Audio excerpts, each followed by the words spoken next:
Hi, it's Madeline here of Sister Luna Psychic Services, and today I'm talking about the Chariot, number 7. So, you'll see on his pauldrons there some crescent moons that are pointing outward.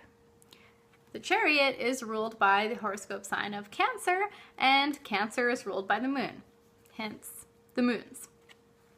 So Cancer is the cardinal water sign, so moving water.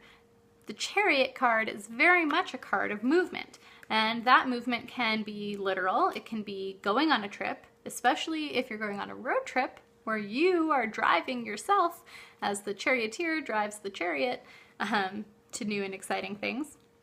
It can mean moving to a different place, and it can especially come up and mean moving when the move is being undertaken for the sake of work or for one's ambitions.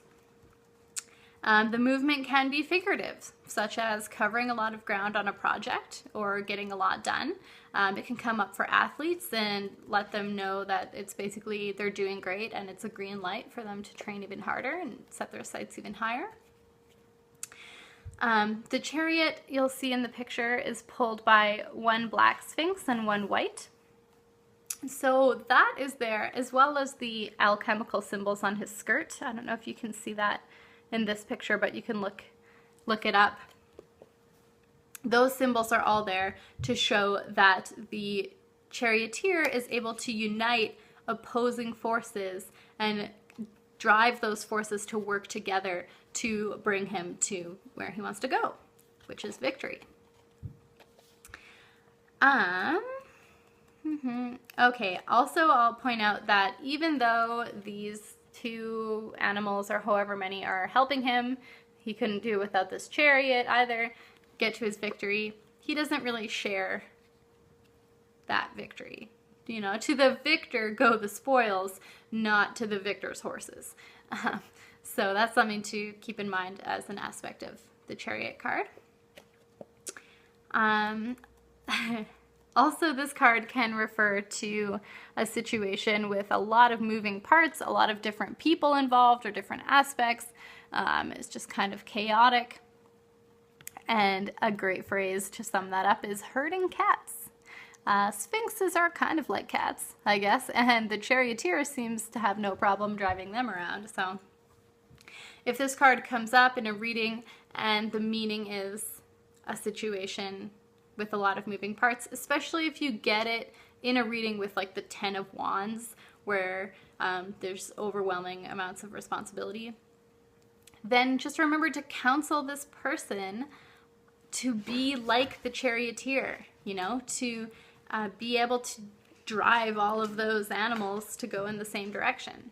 That's a rare skill, and it takes practice. So if you get in the way of a chariot, you will get run over, probably, right? Chariots do not yield to pedestrians. So sometimes this card indicates a person who is very focused on achieving their goal, and that focus is verging on ruthless. Someone with a drive that is like animal, a kill or be killed mentality. That doesn't leave room for sentimentality or tact. It's definitely not a person you want to mess with. The chariot is the warrior, you know, the gladiator. They're someone who never doubts their capacity for success, and fear doesn't even enter into the equation. So the crescents, again, are pointing outward. So that's to remind us as the reader that this is not a card of like an inward journey or spiritual transformation. This is a card of acting on the physical world and bringing about a legitimate forward motion in one's life. A great example of a positive aspect of the chariot card without the ruthlessness, but with all of the same courage and power, is Aragorn in The Return of the King, where he's facing the gates of Mordor, and he gives that great speech There will be a day when the strength of men fails, but it is not this day. And he goes along clanking all the shields of all of his people. Aragorn, like, is the chariot in that scene. And that's why everybody wants to follow him, because he has so much power and bravery and, like, just wants to move forward no matter what the situation brings. And that's a really inspiring aspect of the chariot card. And that can be, like, it can mean that that is an aspect of the person who you're rooting for, or it can be someone that they know.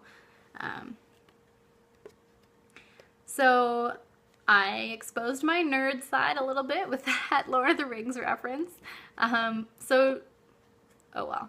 To connect with the Chariot card, you can watch The Return of the King, or you can put a challenge to yourself.